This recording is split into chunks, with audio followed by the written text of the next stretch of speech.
5 seconds. Start. தலைவர் அவர்களே, இந்த இடத்தில் நடைபெறும் நிகழ்ச்சியில் 20 ஆண்டுகளுக்குப் பிறகு நான் பெரு மகிழ்ச்சியுடன் கலந்து கொள்கிறேன். 20 ஆண்டுகளில் இந்த ஸ்தாபனம் எவ்வளவு வளர்ச்சியுற்று இருக்கிறது என்பதை காண்பதில் நான் மகிழ்ச்சி அடைகிறேன். ஆயிரக்கணக்கான குழந்தைகள் படித்து முன்னேறுவதற்கான வாய்ப்பு இங்கே ஏற்பட்டு இருக்கிறது. இன்றைய தினத்தை நீங்கள் ஸ்தாபகர் தினமாக கொண்டாடி கொண்டிருக்கிறீர்கள்.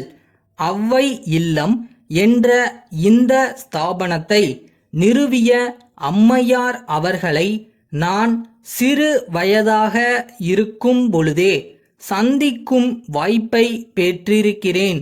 அம்மையார் அவர்கள் மகாத்மா காந்தியடிகள் கைது செய்யப்பட்ட பொழுது அதை எதிர்த்து தமது பதவியை ராஜினாமா செய்தார்கள். அது பெண்களிடையே புதிய எழுச்சியை ஏற்படுத்தியது. தொடர்ந்து அவர்கள் நாட்டின் விடுதலை போராட்டத்தில் அக்கறை கொண்டு அதற்கான முயற்சிகளை செய்து வந்திருக்கிறார்கள். அந்த அடிப்படையிலேயும் அவர்களை நான் அறிந்திருக்கிறேன். அம்மையார் அவர்கள் இது போன்ற பல ஸ்தாபனங்களை பல தடைகளுக்கிடையே ஆரம்பித்தார்கள். ஆகவே அவர்கள் ஆரம்பித்திருக்கும் இம்மாதிரியான நிறுவனங்கள் மேலும் மேலும் வளரும் என்பதில் சந்தேகமில்லை. நம் நாட்டின் பொற்காலம் நம்முடைய குழந்தைகள் எவ்வாறு வளர்க்கப்படுகிறார்கள் என்பதை பொறுத்து இருக்கிறது. தற்பொழுது நாட்டிலே எங்கு பார்த்தாலும் குழப்பமான ஒரு சூழ்நிலையை பார்க்கிறோம். நம்முடைய நாட்டின் பிற்காலம் எப்படி இருக்கப் போகிறது என்பதை பற்றி கவலை கொள்ள வேண்டியவர்களாக இருக்கிறோம். ஒழுக்கம் வளர்வதற்கு பதிலாக எங்கு பார்த்தாலும் ஒழுக்க குறைவு வளர்ந்து கொண்டு இருக்கிறது. இந்த ஒழுக்க குறைவு மறைந்தாலொழிய சமுதாயம் முன்னேற முடியாது.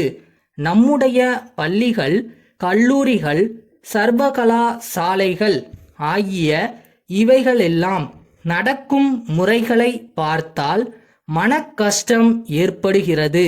இனிமேல் வரும் தலைமுறை இதைவிட மோசமாக போய்விடுமோ என்று அஞ்சும் சூழ்நிலை ஏற்பட்டு இருக்கிறது. இதற்கு பல காரணங்கள் இருக்கின்றன.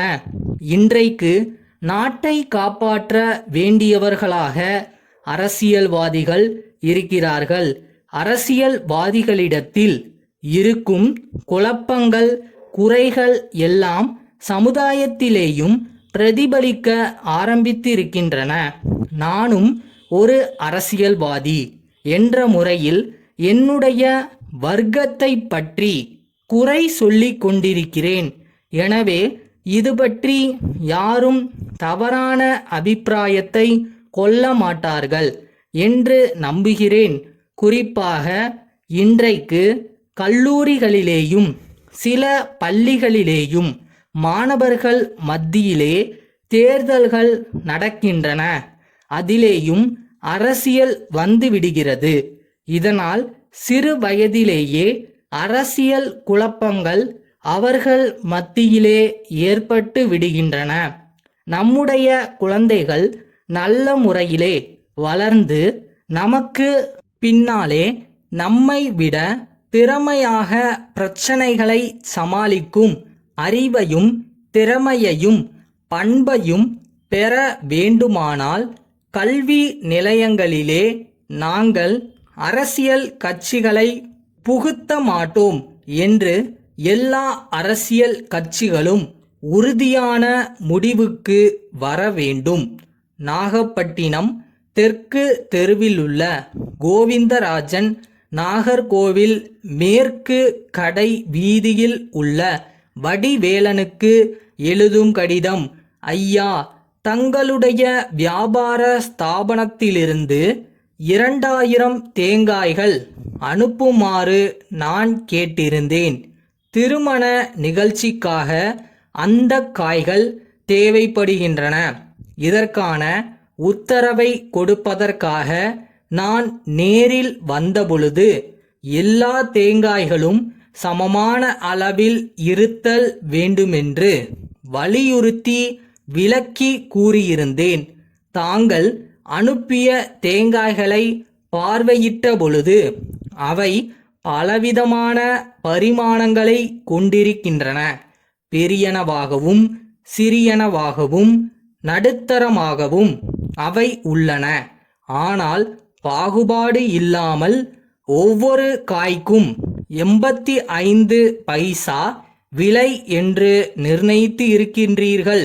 நீங்கள் தயவு செய்து இந்த சரக்குகளை அப்படியே திருப்பி எடுத்து கொண்டு நல்ல தரமான நடுத்தர அளவுள்ள தேங்காய்களை அனுப்புவதற்கு ஏற்பாடு செய்யவும். அவ்வாறு அனுப்பும் காய்கள் ஒவ்வொன்றும் 60 பைசா மட்டுமே விலை நிர்ணயிக்கும்படியும் கேட்டுக்கொள்கிறேன். அழுகிய காய்கள் நிச்சயமாக எங்களால் ஏற்றுக்கொள்ளப்பட மாட்டா என்பதையும் தாங்கள் கவனத்தில் கொள்ளவும். தங்கள் நம்பிக்கையுள்ள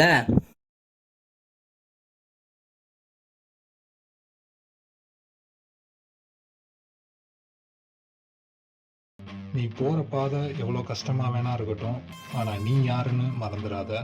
எதுக்கு இதை ஆரம்பிச்சேன்னு மறந்துடாத.